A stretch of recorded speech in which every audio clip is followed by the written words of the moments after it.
All right, guys, I got something special for y'all today. Of course, I thought about you immediately when I had it going on. So, of course, we have 2013 Honda Accord here. She is a EXL. She is my baby, okay? She has the K24 in her. It is the W version, which means the exhaust manifold is towards the front of the vehicle. Now, Honda engineers say that that is for, basically it's for gas mileage, regulation, whatever. They say it's more efficient that way. I don't really know, neither does the rest of the world, so I guess we'll just take their word on it. All right. It is raining outside right now, slightly. It's like a mist. I don't know if you can see that on the camera or not. But I got y'all slightly out there and covered. But I decided to try something that I've been wanting to try. So if you're like me and you're a regular old feller, you don't have a lift at your house readily available. Now, I understand that that's not a super crazy thing to do. All you gotta do is pour a concrete slab and find you a lift. Some go for as low as $1,000 and then run you some anchor bolts in, do some measurements, whatever. I understand that that's not so crazy, but I mean, to a lot of people, they don't have $1,000. That is a big deal, a very big deal. But anyway, I've been trying to figure out a way around this, all right? And I think I've finally done it. All right, so I've always had those plastic ramps that they call like gorilla ramps or whatever. I've got some of those. I've used them for years. Apparently they have expiration dates on them, so be on the lookout for that, by the way. I'm sure they do because plastic does get brittle, over time when it gets old. Anyway, I've always thought, well, if I had two jacks, like, little scissor jacks out of the car, out of the back of the car, out of every regular car in the world has, then maybe I could lift up each rear tire and then block it up, and that way the entire car is up off the ground about a foot or two. So I could do that, and I could see the entire undercarriage of the vehicle without, needing a lift, right? I've done that. Today I finally did it. I have Honda Accord about roughly 16 inches above the ground, and I have it blocked up, and I'm gonna let you guys take a look. All right. So here she is, the 2013 Honda Accord, and we have her on blocks, or if I'm honestly being real with you guys, we got her on 16-inch logs, about 15 and a quarter actually. I've got them on both sides along with the ramps. We got her over a foot off the ground. She's about level. If you really want to, we'll step back and do a quick glance at her. That post is in the way. But if you take a look, she's close. I mean, the back might be a little bit higher right here than the front. You don't want this thing having a lot of weight pulling down on that ramp, because if it does, those front tires aren't locked. So it could just start rolling and fall off whatever blocks you've got.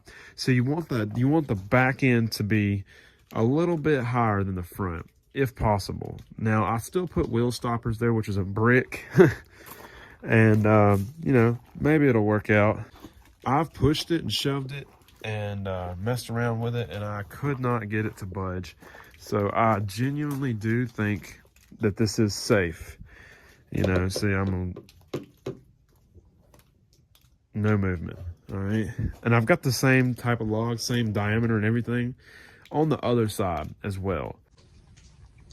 Now, what I'm gonna be doing here today is I'm going to be doing a brake inspection. Now, this is the driver's side rear tire right here. I've been getting an awful brake sound, all right? What I'm doing is taking this wheel off, and I'm gonna be taking the caliper off, and we're gonna take a look, all right?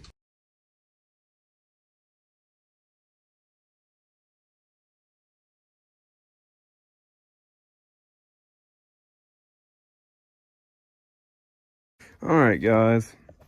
You just saw me remove the wheel and the brake caliper. Y'all want to see these brake pads? I'm kind of embarrassed, to be honest with you. So this is the good one. Yeah, got about a millimeter there. More than slap out. All right, that's where our noise is coming from there, buddy. Yeah. I was gonna take the rotor off, but you need what's called like a driver for that. It's a little tool you hit with a hammer, and it's got a Phillips head bit on it. And it basically makes it where you can like pull these little screws out. And if you try to do it with a regular screwdriver, you're gonna do what I just did right here, strip it out. And the first time I slipped though, I quit because I've been down this road before. Might have a C's caliper, and that would explain why that pad's so worn down. I'm gonna take off the other side and we're gonna see what it looks like as well, because that's rough, buddy. That's rough. I was getting the noise. It sounds like a constant grinding, you know, and I imagine that would be it. But at the same time, it's not supposed to be constantly making contact. And it was extremely hard to pry that thing off. So I could have a locked up caliper, and that could be causing all of my issues. I do not currently have a caliper tool. All right, guys, now we're on the passenger side rear wheel, and we're going to take the wheel off, and we're going to check this caliper out and the brake pads and see what's going on with it. Hopefully it's not as bad, but there's no telling. You know, I got this car and it doesn't seem to have been very well maintained. Yeah, that's all I can say about that. Now, I do want to go over one more thing here. Basically just like a tool list of everything you'll need to do this job.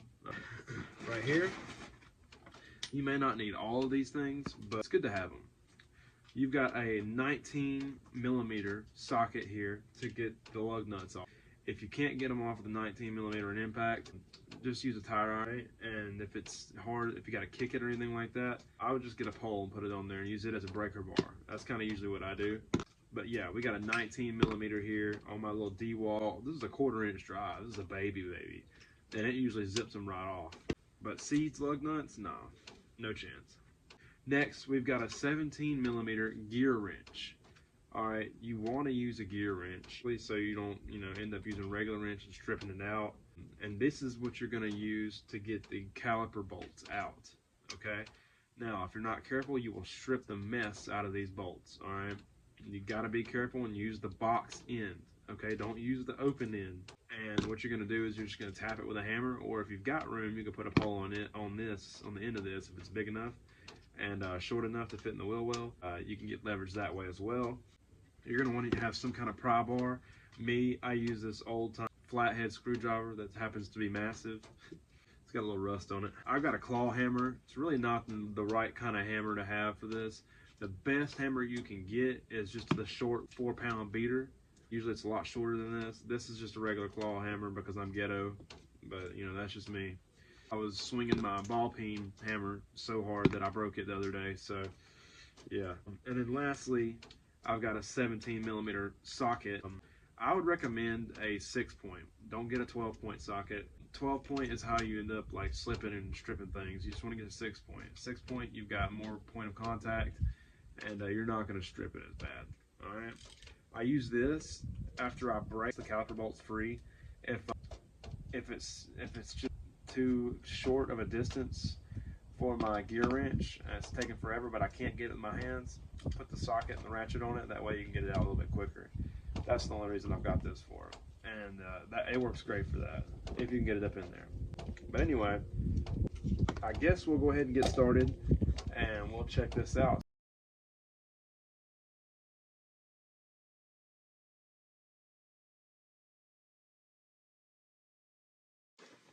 All right, so we got the caliper off, and honestly, both sides rotors don't seem to have that much damage, and that's insane considering the driver's side rotor, or the pads, were just all the way down to metal, but the rotor looked all right, honestly. So does this one, honestly. The pads, yeah, buddy, they're not as bad as the other side. Now, this tells me that I think I have a bad caliper over there. I think that it's locked up. I really do. And I think that's going to cause some issues. These don't look so great, but they're nowhere near as low as that driver's side. So I'm going to let you see real quick. So you're talking 2 to 3 millimeters there. This is the worst one though. It's not that bad. It's got a chip in it, a couple chips in it. If you see that, replace your brake pads. That's not good. It's a bad sign. All right, and it's got some meat on it, as you can tell. You talk 3 to 4 millimeters. It's got a massive chip in it as well. These need to be replaced. It doesn't matter how thick they are. When they have chips in them like that, they need to be replaced. So, you see me do the driver's side and the passenger side. Remove the brake pads and check everything out. So now you know how to do it yourself. I might check out the front just for, just for the sake of it. But I'm not going to be pulling them all the way apart like I did the rear. I'm just going to do a quick pad check.